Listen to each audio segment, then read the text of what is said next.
Good evening, everyone. Thank you very much for being here. And as always, let me name all the other women who are your co-hosts for the evening. There's, of course, Payal, there's me, there's Nina, Ritu, Shuli, Anjali, and Rimjim. And all of us welcome you here today. It's a fascinating lineup of an evening because the world could not be in more flux than it is now. We have the rise of Trump, we have the rise of the right, and I'm really separating Trump from everything else because he's a phenomenon in himself. We have the decoupling of America and China and economic blood on the floor everywhere. We have Brexit, we have migration, we have climate change, we have the rise of Mr. Modi, we have the Ayodhya coming up, we have the CBI, the RBI, and you name it. There's just every corner of our world is in flux, in a kind of changing dynamic, and I would say on fire. It certainly feels, there's always, every decade of history feels that it's the most fiery, but right now it does feel that this is the most fiery, the most flux that the world has ever been in. So it's fascinating to have one after the other, two men who really sit at the heart of this.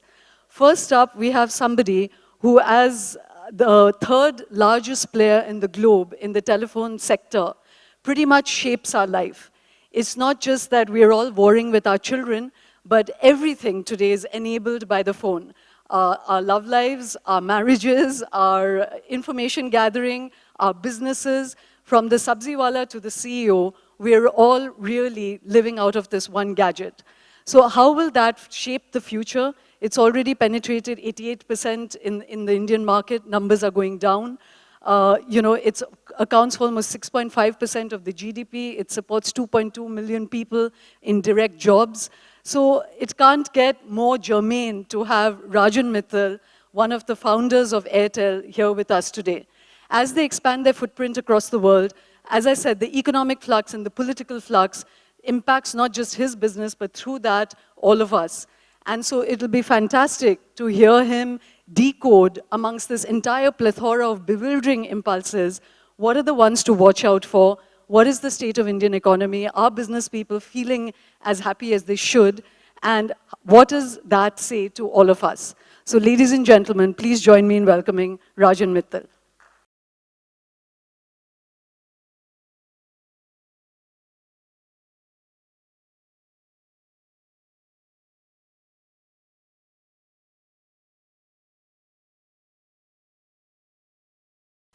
Rajan, thank you very much for being here. Thank you for having me over.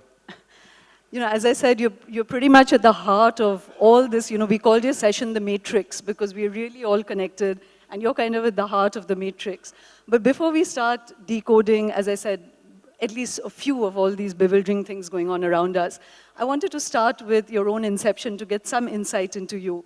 So it's fascinating, you're three brothers from Ludhiana, and in the 90s, when you first get your telecom license, I believe you went to America to woo, or at least to partner with Motorola.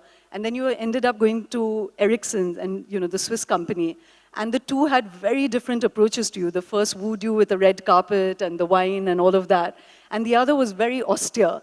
And yet you guys chose to go with the second. Will you tell us why? What was that crucial decision you made? What does that say about your psychology? It's not a very long story. It's just about 20 years that this company's been formed. But if you really look at the mileage of the story, is rather long. First of all, thank you for having me over. You can switch off all other phones but Airtel. And you can keep Airtel on silent so that it doesn't get disturbed. While I sit here, my business must run.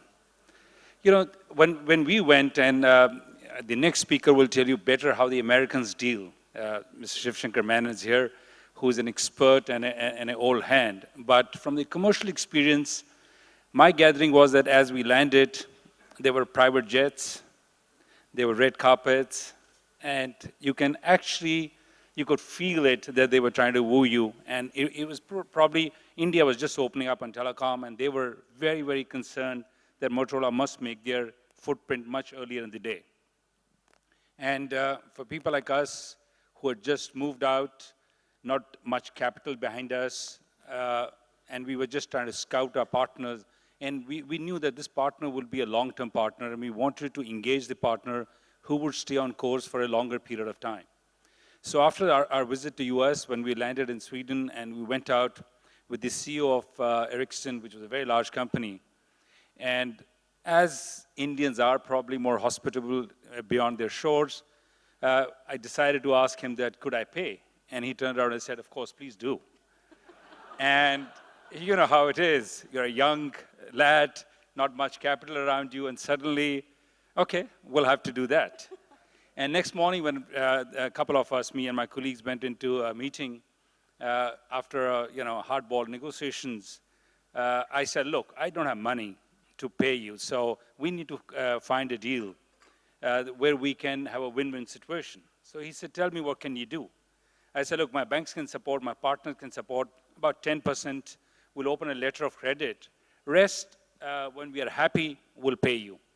He said, I've never heard this term, when we are happy. How do you define happiness in a letter of credit? I said, look, if my customers are happy, I'm happy. So let's have this engagement. And to his credit, he got up, shook hands, and he said, we have a deal on the table. And that's how our relationship started. This is in mid-90s, and it has still gone, and it's been a very strong relationship. And we never had a relationship with Motorola. So that's a fantastic story, Rajan. Are you going to allow all Airtel customers to pay you when they're happy? You know,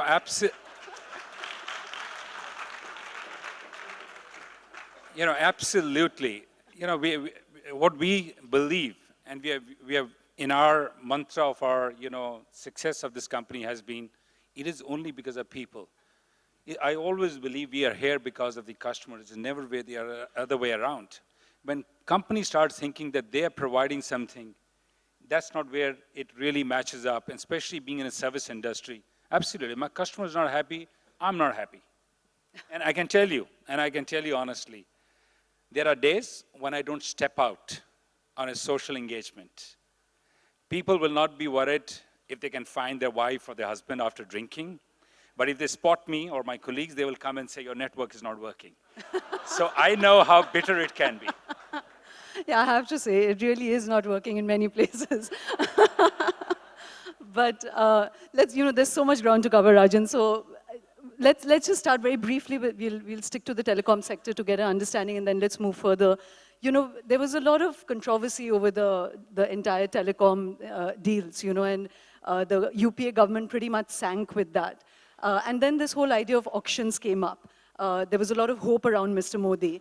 Today, when you have really operated under both regimes, looking back, two questions. One, was the UPA regime a happier one for business, or is Mr. Modi's regime happier? And secondly, given the kind of competition you're in now with Jio coming in, and the kind of skyrocketing prices that auction brought in, and the fact that the entire sector is in trouble, looking back, whose policy do you think was better? When there are natural resources of the country, it's really not the government dependent. They have to be transparent. I mean, I am a strong believer that transparency, be it spectrum, be it coal allocation, be it mines, whatever there are national resources and national wealth, as I call it, it must be transparent. That much is a given. And I think the regimes may have a different view. In earlier years, when the capital was less and you had to really proliferate and you had to go to every village, you have to go to every nook and corner of this country, some policies could have worked. But today, keeping in mind that where the judiciary is based on this particular national wealth and the resources are concerned, no government can say, I will not auction. So auction is pretty much given. It is how you set the price, and that is where the regulators have to play a very key role, because every percentage of growth in telecom leads to 3% of growth in the GDP. And that is a direct correlation. Now, if you have these two really matched up, then you will see a very different way this landscape will come around. Also, there has to be a long term. If you get a license in US, for argument, it's for lifetime. In India, it's for 20 years, 10 years, depending the government policies. Now, that needs to kind of change. They need to have more long term, because technologies are changing very quickly. So you need to invest not for today, but for really for future. So the policy needs to be for 30, 40, 50 years at least, but definitely it has to be transparent, must be auctioned. But so you didn't answer my first question, which is that, just in terms of ease of business, in terms of happiness, to use the new word you've coined for us, uh, were you happier under the UPA regime and the whole business climate? Both governments have been very committed to, wooing the business community. Or under Mr. Modi's regime, where he really claimed that he would create a very happy business environment. Whose regime, in pure business terms, do you think is better? You know, it cannot be just seen from one regime to the other. Mostly, if you see since 1991, when we got our economic independence, I always call that as a second independence of this country. Most of the governments have passed on the baton to the other government. So it's not that you will dramatically see one government changing the rules of the game very differently. There will be changes, there will be some differences that always remain with the leadership position that it is. UPA regime, we worked in UPA regime, we're working in this regime. Things are only getting better. There's no doubt in my mind that what Dr. Manmohan Singh's regime did was very helpful for businessmen. This regime has found its new mantra through many issues that you will see on the table, especially two areas that I see which are structural changes, which are long-term changes. If you see about IBC, that's a big change. Today, the Indian promoter is on a very different platform. Indian promoter is not anymore that can say, I will do this and I'm not accountable. That has made a huge change in how we conduct our businesses. And there are structural changes that are being done by this government which are long-term. So one will have to really play this out as we go along. But from a business corporate point of view, all I can say is every government wants to have the ease of business to come through. There are certain shortcomings in every decision making, and that is bound to remain. So, when you mentioned about a certain responsibility now kicking into the private sector, certainly your company was not part of the NPA, disaster, but it is really one of the hugest problems in the country today, and we're seeing this whole tussle between the government and the RBI as well. So very, very frankly, Rajan, what would you have to say about your business peers who really cascaded down this, taking easy loans and being so irresponsible about it, enough to land the country in the kind of cataclysmic mess that it's in now? That's what I said, this restructuring that has been done, the IBC has been created, is a definite signal to the people who probably thought that they could get away with it. I always say, if you really see from, 30 years back, most of the businessmen, when they were starting, you will find them going in a Maruti. But when they go for the restructuring, they will go in a Mercedes-Benz. Companies say promoter rich. I think this must stop. Not for us, for the next generation that is coming in.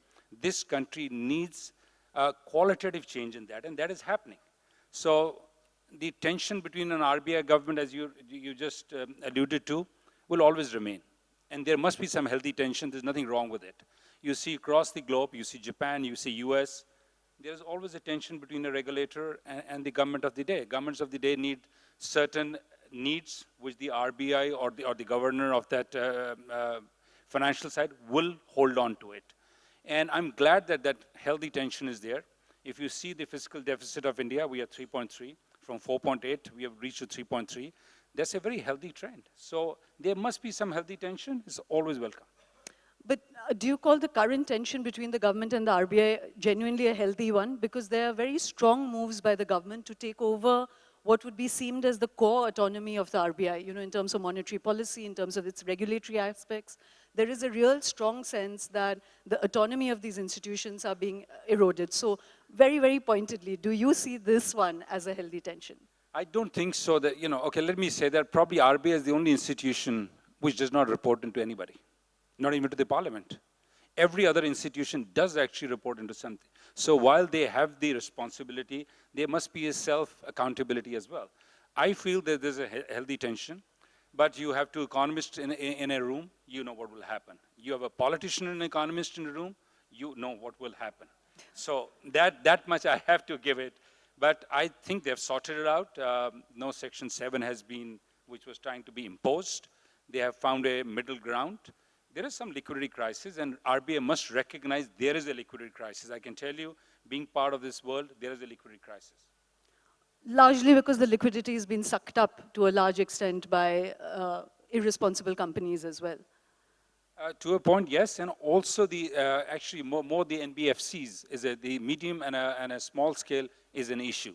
it's not that we are not, the banks are not having funds. Banks are actually got more funds that they can, give away, but the way the rules are being structured today by the banking norms is getting difficult for the liquidity.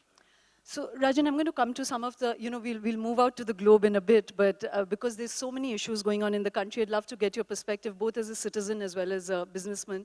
But before that, in this entire sector of telephony and data, there's a huge war brewing over data localization, and they say data is the new oil. I think in 2014, it added 2.2 trillion to the global economy. By 25, it's going to add 11 trillion to the economy. That's really where all the politics and all the money is. Even for mobile phone companies, where penetration, as I said, is 88% now, the real business is in data. So where do you stand on this? And would you help the audience understand what is the politics of this? You have businesses in Africa and everywhere. If you want localization here, it's going to hurt you somewhere else. Where do you stand on this? This is something which, at least as a citizen, first let me address this as a citizen. I think data localization needs to be done. The next warfares are going to be in all that data that you have. You have to recognize that. We cannot be a country with huge data today. We have more Facebook customers today than in the US, price points being whatever they are, but we have more customers. Now, can you imagine a country of this size, 1.3 billion people, and our data is not being stored here, at least mirrored here? You need to do that. If EU is doing it, US is doing it, China is doing it, what is the sudden, this noise that most multinational companies are making that we should not store data here? Just because the cost goes up for them, that's the only reason. It's not that if we want data, we will actually be able to do that, but it's a long, winding process. When you want to go and find data across the globe, how much we have to struggle. So I think as a citizen, I clearly believe that the policy of the government to have data localization is a key policy. If you really, fast forward 20 years from now, where this globe and where the politics will happen, you need to have control on data. As a telecom company, I believe that enhances the businesses of telecom companies because more data centers have to be brought in here. While we work in 17 countries in Africa, this will start happening there as well. So, when we were talking about the Indian economy, you were saying that by and large it's got better and better, or at least the ease of business has got better. But it's very interesting, Rajan, that as a citizen and a businessman, are you worried about 2019 in terms of some of the trends that the society is going through? There's an uprise in Hindutva, the Hindutva mood, there are incidents of lynching. There is a sense that Ayodhya will dominate the elections that's coming up. Just both as a citizen and a businessman, is that worrying? Or amongst all the issues that are plaguing India today, which would you pick as the most worrying ones? 2019 is still 6 months away. As they say, a week is a long time in politics. So I'm going to hazard a guess. All as an Indian citizen I can say is, and I'm sure across your room, and people actually, even if you really see the people who really earn their daily wages all they want is a stability in a country. You really have, that is something that we need. Whichever the government of the day comes, from business point of view, is the stability of the government that one is needed, stability of the policy that is needed. Those issues will come. You know how politics in this country has become much more noisy, we are a very noisy democracy, as we all know. It's going to sharpen. There are different ideologies at play. That is bound to happen. But as an Indian citizen, I can say is all we need is a very stable government of the day. That's such a textbook answer, Rajan. You know me. It's not made me happy. I'm not in politics. So for me, the only thing is that... By the way, dictators are the most stable. They stay for 30 years. The business likes that. Well, if you look around the Asian countries, if you really look around, the economies have grown, which either they are managed democracies or there have been dictators. But that's not the intention for a country like India. We have been a democracy from day one, and we will remain a democracy. I have no doubt in my mind. So let me push you a little bit more on that. So out of all the plethora of issues facing this country, which ones are the ones that worry you as a businessman and as a citizen? Employment worries us as a businessman, and because the society here at large, and if you really see the gap between have and have nots are increasing very much. And I think that worries us as Indian citizens, as corporates. So employment generation definitely worries, and it should worry all of us. We must make sure that we do get, at the end of the day, stable businesses to employ more people, give more employment, have skill development. There are a lot of people who are actually educated but not employable. So skill set training for a country of this size must happen. Not only for India, this will also be beneficial as we go across the globe. Japan is aging, Europe is aging. So you can really, if you can skill set people here, and people movement is allowed, which is a subject which is quite under stress as we speak.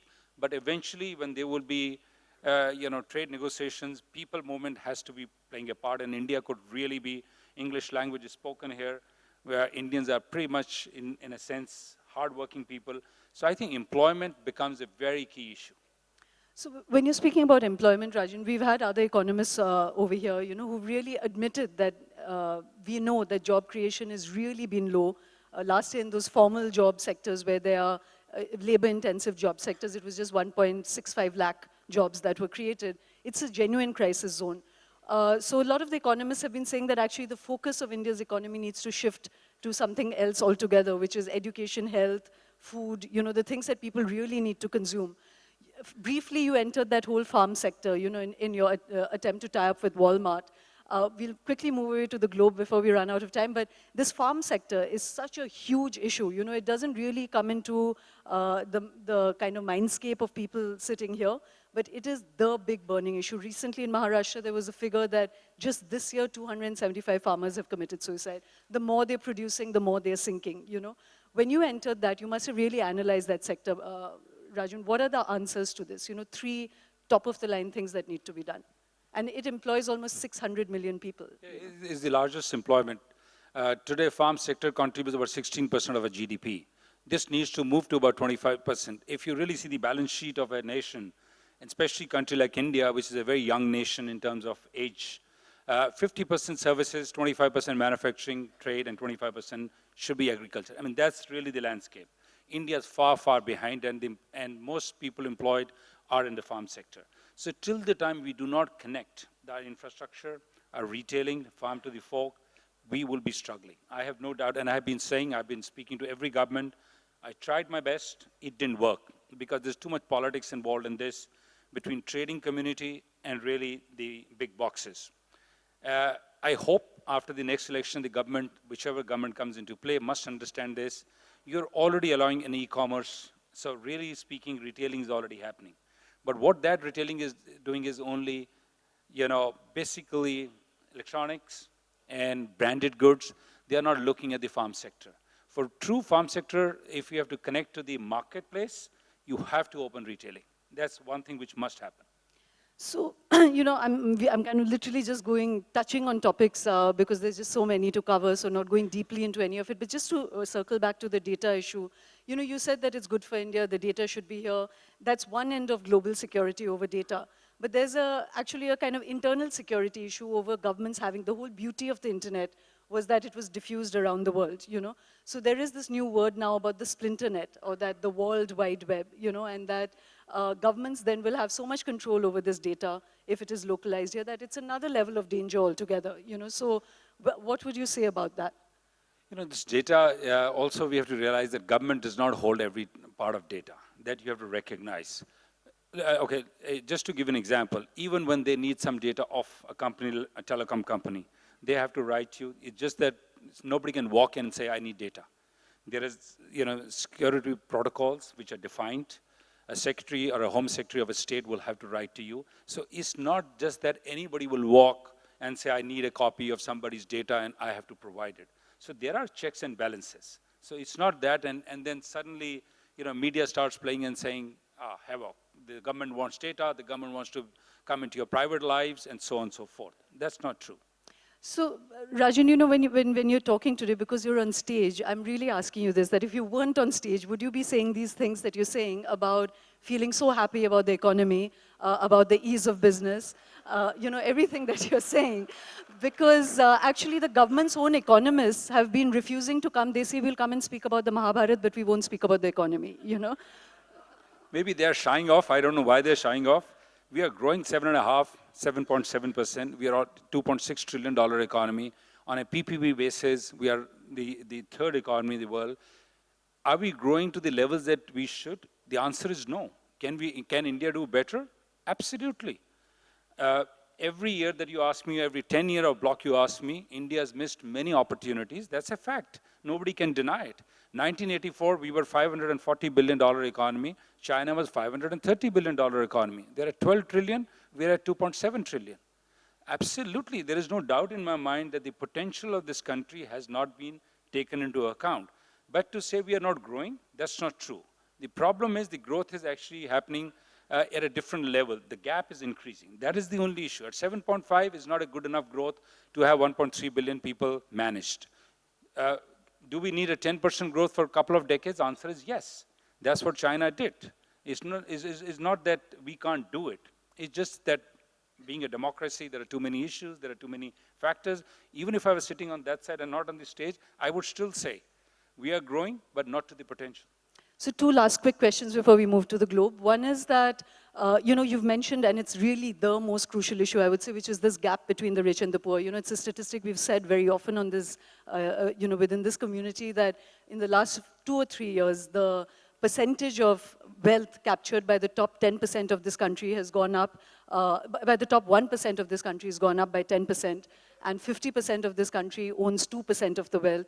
They're very, very stark figures. But doesn't that really not even become a government issue? It's really a business issue, Rajan, about allowing downstream, even labor, to get a fair share of that growth. One does not want to pass on profits. One does not want to increase labor wages. We keep speaking about the demographic dividend, but we don't want labor to get more money. If they don't get more money, how are they going to have more spending power? So does this not boil down to you and others in the business community really having a radical shift in the way you think about business? The policies need also some kind of reflection here. Governments of the day, and labor is a big issue and a big challenge. We need to have more flexible labor policies. If that happens, you will see the scale of, the gap as you see, the medians as you see, a CEO salary downwards is a huge gap. But if you have the flexible labor policies, you'll start things changing. And that's bound to happen. The way internet, the way Industrial Revolution 4, as I call it, is coming in, India could be in actually much larger trouble than what we are seeing today. Are we ready for that? Answer is no, because the jobs will be probably shrinking. Clearly, as I see a whole lot of manufacturing, if I really go into the industries today, people are saying, shed jobs, be more, automation is happening. That's happening. All the more reason we need to reskill, reset the button. We must do it now for coming 10 years. So last question on the country before we move to the globe, which was that under Mr. Manmohan Singh, there was a sense of paralysis. One wanted very muscular leadership. We got it, and one of the most muscular things that happened was demonetization. What is your view on demonetization? At that time, everybody, particularly the business community, the television studios, everyone was hailing it as perhaps the most dharmic thing that was ever done. Today, the thought on that is very different. What is your thought on it? It's been 2 years since demon has happened.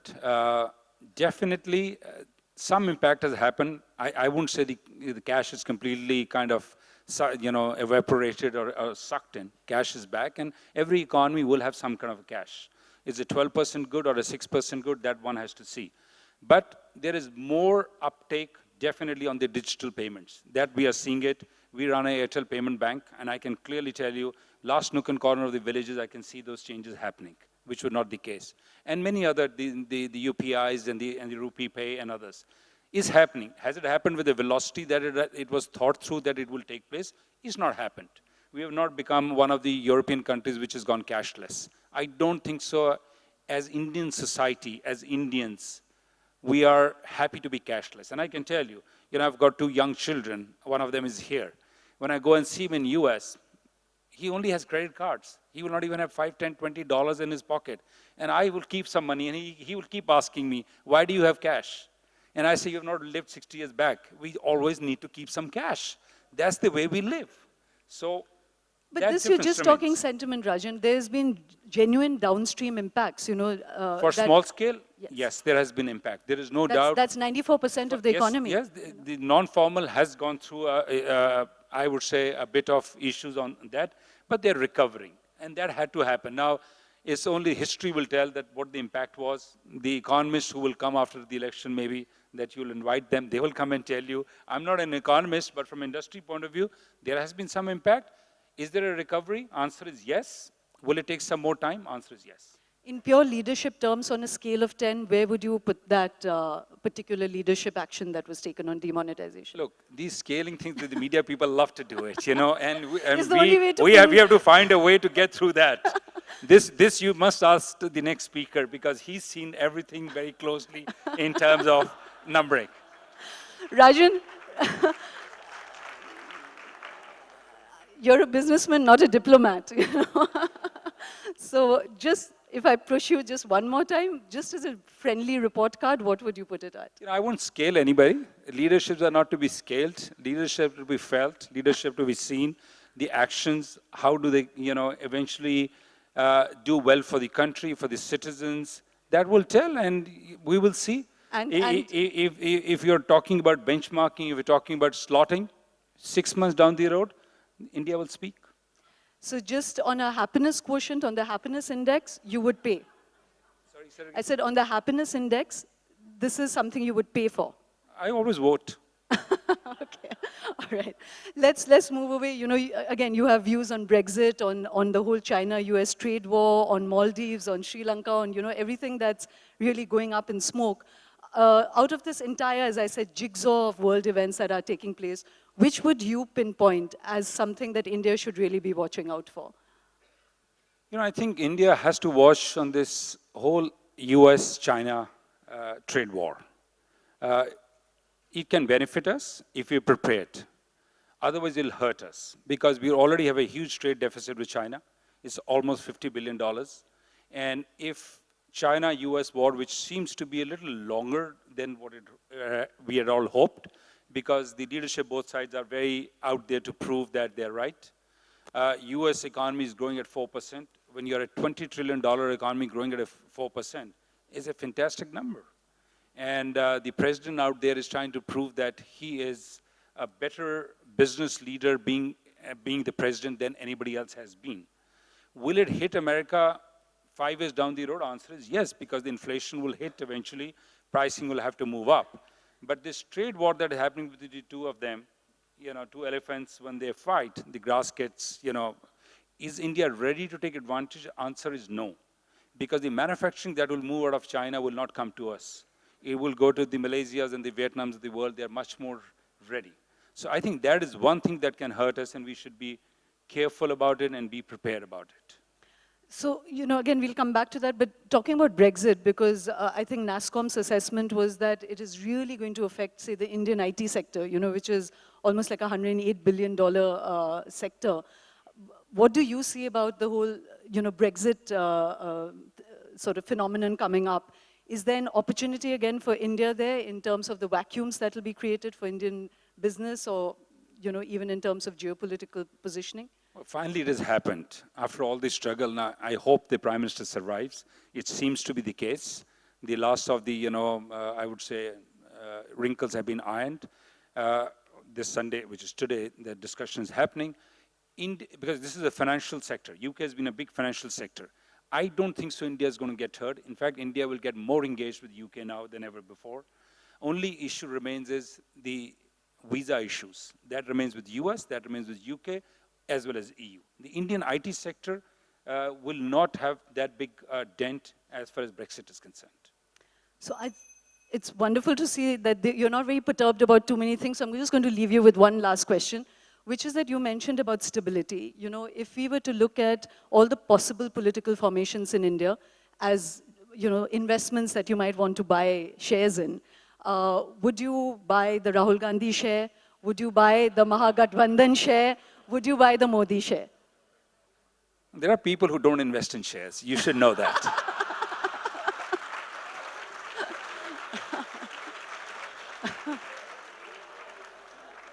Are you one of those?